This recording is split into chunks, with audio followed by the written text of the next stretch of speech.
the gap between the testosterone levels that they should have and the testosterone levels of the healthy man that they are taking, who they are not, this gap creates side effects.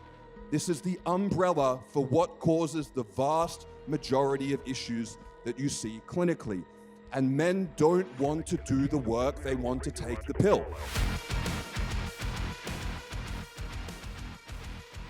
Testosterone, when you optimize and correct for a deficiency, creates the foundation for leadership traits to occur. It is not leadership juice. It will not give it to you automatically. It will create the foundation for you to be able to persevere and overcome stress. Leadership is the ability to stay cool, calm, and collected in situations where other people would become overwhelmed. This is something that you cannot do as a man biologically without testosterone, because testosterone biologically buffers the effects of cortisol and adrenaline in the body and increases dopamine transmission. This is the ultimate biohack. This is the ultimate nootropic. When we look at what is masculinity, this is something that people talk about all the time. What does it mean to be an alpha male? What does masculinity mean? And to me, I think the best definition of masculinity is leadership. I want to get something out of the way. Toxic masculinity does not exist. Some men are just dicks. This is called correlation, and it does not equal causation. If anyone here has done first-year science or first-year statistics at university, you might be familiar with the following. I'd like to give a couple of examples to illustrate this point. The number of people who drown by falling into a pool is directly correlated with the amount of films Nicolas Cage appears in per year. One more. The age of Miss America directly correlates with murders by steam, hot vapor, and hot objects. Correlation does not equal causation. Some men are just dicks. They are not dicks because they are men. While we're on the topic of graphs, I made these graphs, and I am horrifically colorblind, so just bear with me if I get the colors wrong, but I think I got them right.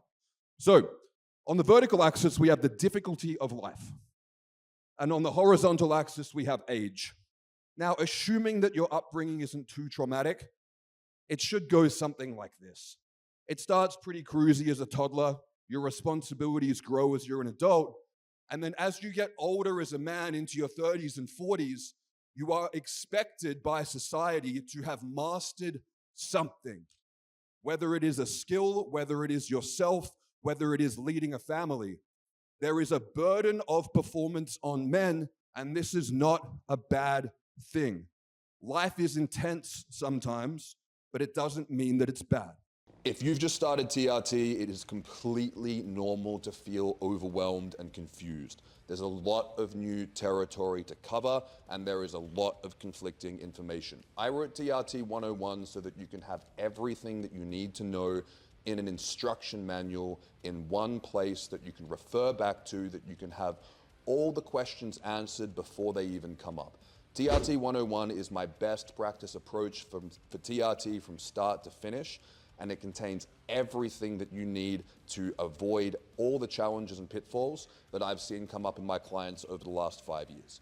You can check it out via the link below. These are the levels of healthy testosterone in men. Starts off basically 0, you don't really make any until you hit puberty, and then you skyrocket in your late teens and early 20s, and then you get a relatively linear decline, assuming that you look after yourself relatively consistently over the course of your life. So if we whack these two together, this is the scenario that we're dealing with. The testosterone is there to buffer and prepare you for the challenges of life. This is a pretty good experience. The problem is that my generation and the generation below me, we didn't really get this peak testosterone spike. A lot of us did not. And it looks more like this in pink. Now, referring to young, less masculine men as pink may not be politically correct, but I don't think this is a very politically correct summit, so I think that's okay. You will notice that the timeline is about the same, but these younger men are peaking at the levels that their fathers and grandfathers are at in their 50s, 60s, and 70s. This is not good. So now if we plot this with the challenges of life, we can see that life's challenges exceed the testosterone level present. This creates challenge. This creates avoidance. This creates learned fear. This creates a situation where men are not primed to be the men that they need to be and that society expects them to be, and this creates stress. These are good times. These are not so good times. There's a little bit of good times, but it's mainly a challenge for these younger men. And so many younger men are dealing with this, and they're going to the doctor, they're going to a psychologist, and they're being told they have clinical depression and anxiety. Of course they fucking do, but it's not a serotonin deficiency. So why is this happening?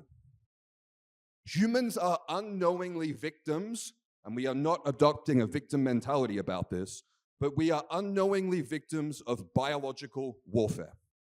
Sounds dramatic, right? So generational hypogonadism. I came up with this term. If this term catches on, it's mine. I'm also referring to it as type 3 hypogonadism, so you heard that here first. This is a complex which is new. This is not in the literature. This is in the trenches. Practitioners here know exactly what I'm talking about. This condition seems to be affecting men born in the late 80s and onwards, and it's getting exponentially worse. As I said, I like threes: plastic, pollution, and pesticides. These are the primary culprits for what are called endocrine disrupting chemicals. These are exogenous hormonal analogs that are entering the body and are having negative estrogenic effects at the receptor that do not confer the beneficial and protective effects of endogenous estrogens.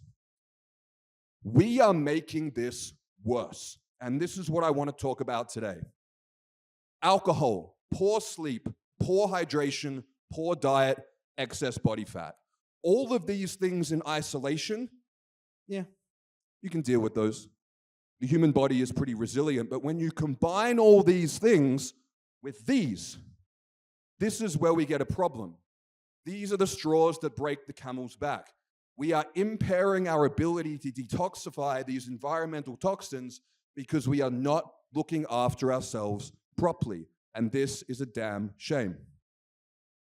So clinically, for the practitioners out there, what this appears in blood work when you're looking at this is we're seeing low free testosterone, but we're seeing normalized levels of luteinizing hormone and follicle stimulating hormone. The body is essentially regulating to go, yep, this is where I'm supposed to be. And this is not something that we have seen up until now. I think this picture sums it up pretty well. My friend Dr. Rudy Eberwein refers to it as swimming in estrogen soup. I think that sounds quite thick and disgusting. So I like the proverbial pool of estrogen.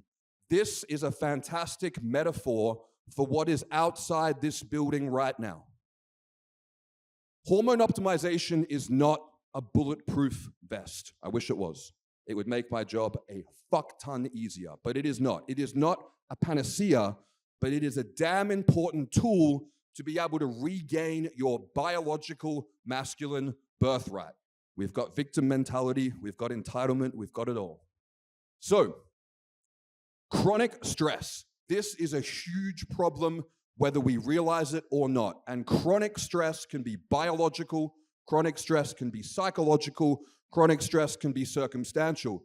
We are looking at things like chronic pain, obesity and insulin resistant, a nutrient devoid diet, chronic psychological and circumstantial stress, lack of sun exposure and physical movement, untreated, undiagnosed autoimmune conditions, and chronic dysbiosis and gastric distress. A lot of people tick a lot of these boxes, and it is creating further problems and compounding the challenges that we are having to try to stabilize and optimize male hormone levels in a toxic world which is fighting against us. So what we see in blood work, I'm putting a few little notes in here for the practitioners here, but I'm not going to get bogged down. elevation in prolactin, cortisol, fasting insulin, blood pressure, resting heart rate, DHEA, which is a proxy for elevated adrenal activation, and reverse T3. These are your markers that someone is biologically stressed.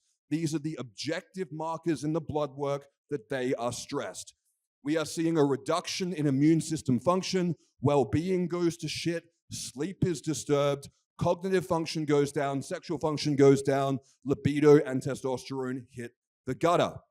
What this results in is psychological learned fear. People call this anxiety, but you need to be anxious about something. This is fear of everything for no reason, and this leads to a lack of pleasure in activities that once felt good.